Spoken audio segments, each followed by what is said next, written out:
309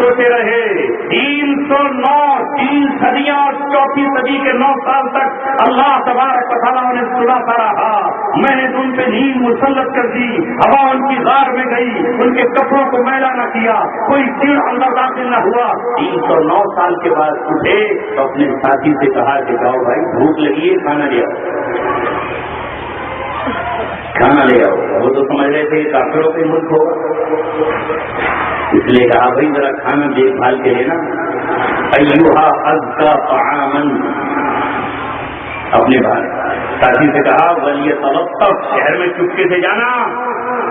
ورنہ بادشاہ پکڑ لے گا. ہم وانٹڈ قرار دیے گئے ہیں,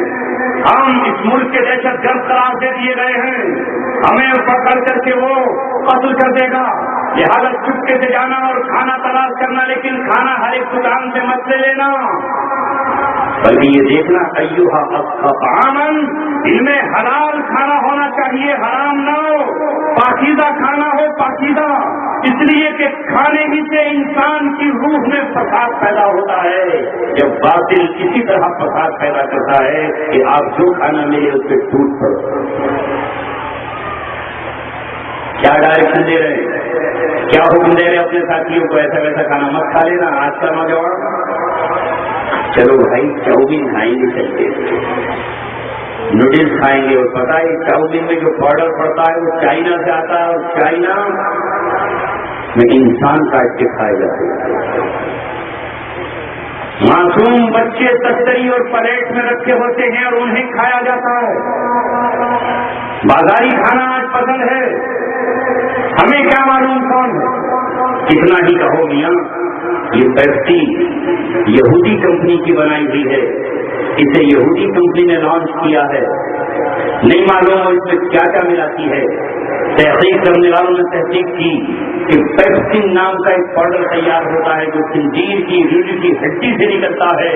وہ اس میں ملایا جاتا ہے. مگر کہتا ہے مولانا آپ اپنے پاس رہیے, چھٹی نہیں ہے ظالم منہ سے لگی ہوئی, بڑی اچھی لگتی ہے, ایک ہی رکعت میں پورا کھانا پار ہو جاتا ہے, دوبارہ فوراً کھانے کی خواہش ہو جاتی ہے. لہٰذا مجھے اچھا لگتا ہے کہ کھانا اس نے فون ہضم کر دیا اور دوبارہ کھانے کے لیے پھر بیٹھ گئے. وہ کھانے پر فخر کر رہا ہے, اور تیرا نبی جب دنیا میں آیا اس نے ایک وقت کھانا کھایا اور دوسرا فاقہ کیا. جب صحابہ نے کہا کہ آپ فاقہ کیوں کر رہے ہیں, اب تمہارے غنیمت مل رہا ہے, کہا میں اللہ تبارک و تعالیٰ کا شکر ادا کرتا ہوں. تو وہ آج سمجھتا ہے کہ اس نے آج اتنا کھانا کھا لیا جتنا اس بھینس تو بکری نے کھایا ہے. پوری کی پوری نان کھا کر بھی ہمیشہ میں بڑا اچھا تھا. وہ کھانا لانا جو پاکیزہ ہو, کہ وہ شہر میں گیا کھانا اس نے تلاش کیا, تو اب پاکیزہ کا کیا مطلب. اللہ تبارک و تعالیٰ نے ان کے بیچ میں انقلاب برپا کیا, نیچے سے لے کے اوپر تک پورا ملک اسلامی ہو گیا, اور اب بادشاہ تخت شاہی پر مسلمان بیٹھا ہوا تھا. اس وقت یہ واجب القتل قرار پا رہے تھے, اور آج ان کے تذکرے ہر شخص کی زبان پر تھے کہ برا دور میں ایسے لوگ گزرے تھے کہ جنہوں نے بادشاہ وقت سے پنگا لیا تھا اور مخالفت مول لی تھی. ان کو دیکھ کر کے بادشاہ کے پاس لے جایا گیا, لوگ ان کے تذکرے کر رہے تھے. اس وقت لوگ ان کے دیکھنے کے لیے امنڈ پڑے, پورے ملک میں انقلاب لے آیا اللہ تبارک و تعالیٰ. اس کے بعد وہ بادشاہ ان کے دور پر آیا, اللہ تبارک و تعالیٰ نے پھر ان پہ نیند مسلط کر دی. علماء لکھتے ہیں کہ وہ آج بھی سو رہے ہیں. جب حضرت امام مہدی رضی اللہ تعالیٰ حضرت عیسیٰ کے سامنے ظاہر ہوں گے, تو امام مہدی جب دنیا کو فتح کرتے ہوئے جا رہے ہوں گے, تو آپ کا گزر اسی غار پر ہوگا. جب امام مہدی اسلام کا جھنڈا لیے ہوئے ان کی غار پر پہنچیں گے, تو یہ دوبارہ جاگ جائیں گے, اور دوبارہ غار سے باہر نکل کر اپنی تلواریں لے کر امام مہدی کے ساتھ زمین پر پھر نکلیں گے, اور ان کے ہاتھوں اللہ تبارک و تعالیٰ ان کے خواب کو شرمندہ تعبیر کرے گا جس سے وہ اپنے ملک میں دیکھنا چاہتے ہیں. بس میرے عزیزوں, بہت سے نوجوان طے کرو کس سے محبت کرنا ہے, کسے اپنا دل بیچنا ہے, کہاں اپنی صلاحیتوں کو لگانا ہے. ایک طرف اللہ تبارک و تعالیٰ آواز دے رہا ہے, دوسری طرف باطل ہمیں پکار رہا ہے. ایک طرف شیطان اپنی تجوری لیے اور اس کے ماننے والے یہود و نصارا عیسائی و مشرک کھڑے ہیں کہ ہمارے ہر خوبصورت نوجوان کو خریدیں اور فلمی دنیا میں لے جائیں، اسے زنا کی تعلیم دیں، وہ زنا کاری کی ادائیں کر رہا ہو اور اسے اپنی عیاشیوں کے لیے استعمال کریں۔ وہ خوبصورت گلے تلاش کر رہے ہیں، کون ہے اچھا گلوکار، کون ہے اچھا گائک کلاکار۔ انہیں ہندوستان میں نظر آیا مسلمان کا بیٹا، مسلمان کا بھائی، جس نے مسلمان کی کوٹ میں رہ کر 9 مہینے مسلمان ماں کا لہو چوسا، اس کا نام شبیر۔ لیکن یہ کمینہ خبر انسان پوری زندگی گانے پر اپنی زبان استعمال کی، کاش یہ قرآن پڑھتا تو فرشتے آسمان سے اتر آتے، اگر یہ نبی کی ناک پڑھتا تو کل قیامت میں حضور کی سفارش کا مستحق ہو جاتا، اگر یہ اللہ کی حمد و ثنا کہتا تو درخت کا ہر ذرہ اور پتا گواہ ہی دیتا کہ شبیر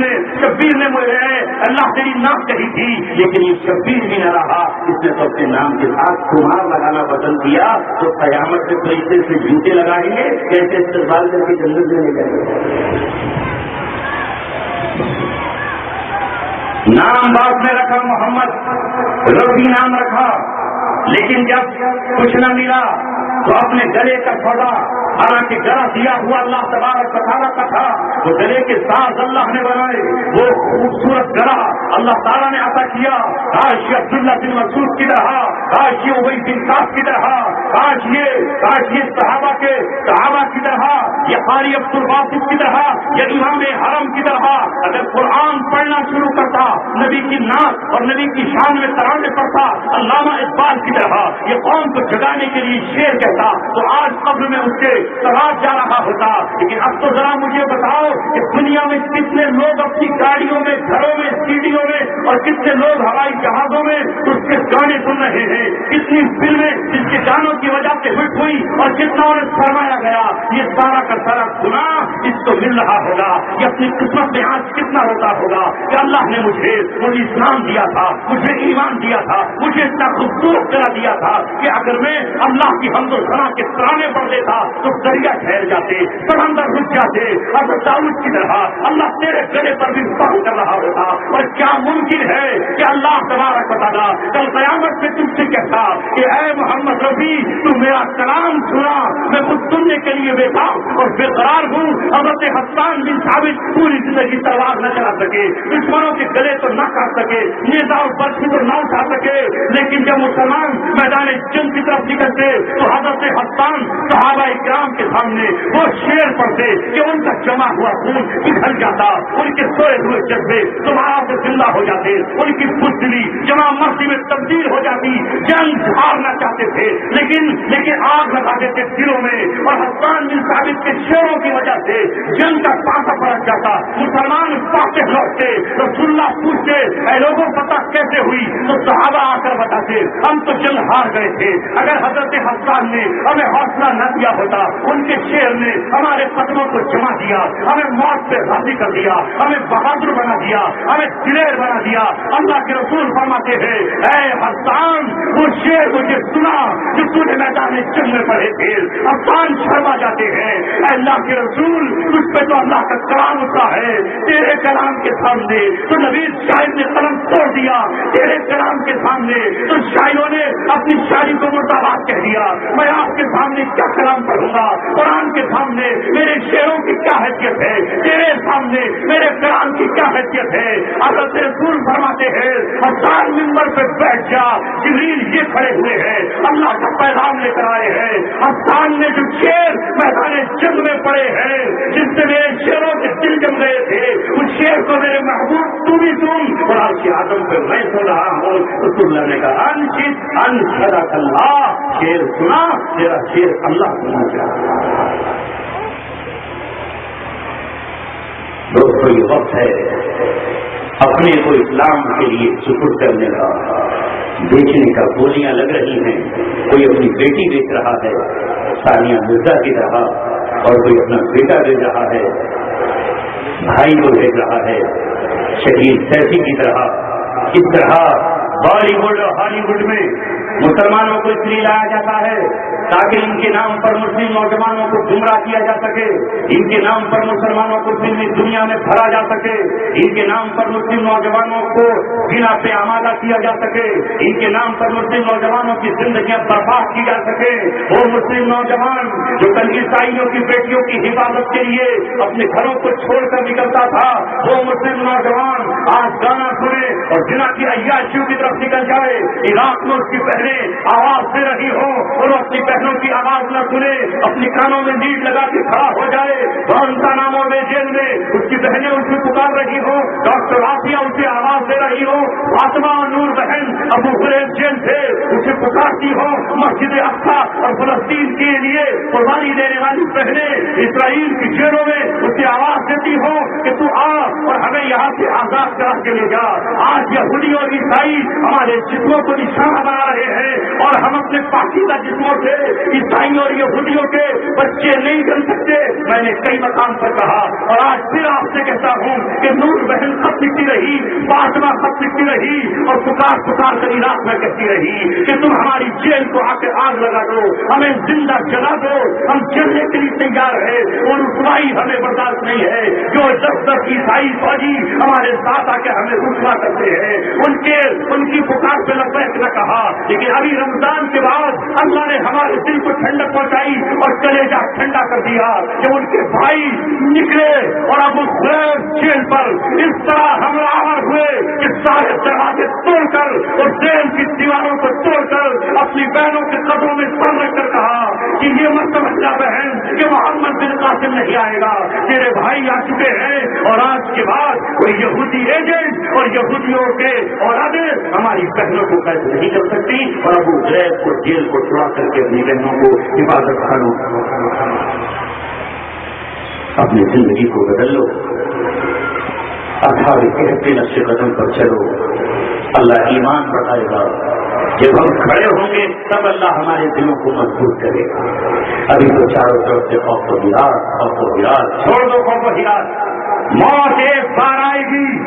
2 بار نہیں آئے گی، اور جس کی جہاں لکھی ہے وہیں آئے گی۔ ہر موت کے لیے اللہ تبارک و تعالیٰ جو لکھ دیا ہے، کسی کی موت پتھر سے آئی ہے تو پتھر ہی سے آئے گی، خنجر سے آئی ہے تو خنجر سے آئے گی۔ جس کی موت جس مقام پر لکھی ہے ساری دنیا ادھر سے ادھر ہو جائے کہیں موت نہیں آئے گی۔ پھر موت مہاجن بھی بہت اچھلتا تھا، ہمیں مٹانے اور قتل کرنے کے منصوبے بناتا تھا، لیکن اللہ نے لکھ دیا تھا کہ تیری موت تیرے بھائی کے ہاتھوں آئے گی اور بھائی کو قتل کر کے مسلمانوں کے کلیجے کو ٹھنڈک پہنچانا۔ یہ ہمارے اختیار میں نہیں، اللہ کے اختیار میں ہے۔ اللہ سے جڑ جاؤ، لو لگاؤ، پھر کوئی کچھ نہیں کر سکتا۔ من کان للہ کان اللہ لہ، جو اللہ کا ہو گیا اللہ اس کا ہو گیا۔ اب اللہ تبارک و تعالیٰ ٹھیک ہے سامنے سجدے کیجیے، نماز ادا کیجیے، نماز کے بعد انشاءاللہ روح کی نشست ہوگی۔ وآخر دعوانا الحمدللہ رب العالمین۔ نماز کے لیے